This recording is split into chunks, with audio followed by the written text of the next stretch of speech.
momento que me paga grondbelasting, het wordt berekend riba e valor de mercado de objeto e terreno que tem para na sítio aí. E no momento que você berekent F-pacht wordt berekend a base de valor de terreno, dus de grondwaarde. No momento que você usa a denominação de marktwaarde, dat trata de opstalwaarde, valor de objeto que tem riba terreno, mas grondwaarde. Esse é o total do valor de mercado. E o valor de mercado é opstalwaarde aqui, o valor de casa para você construir back, mas gasto não para slope, que por exemplo, a casa queima, seguro está pagado, você tem de baixar casa boa, reimop, traz casa novo, na o valor que está oferecendo, que custa no momento é para trazer casa.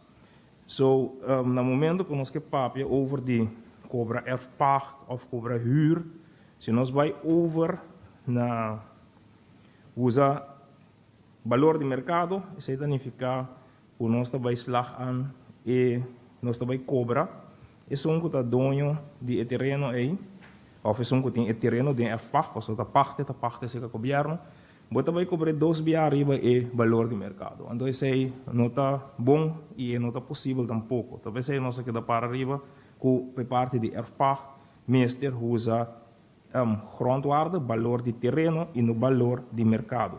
É mais, senhor presidente, para parte de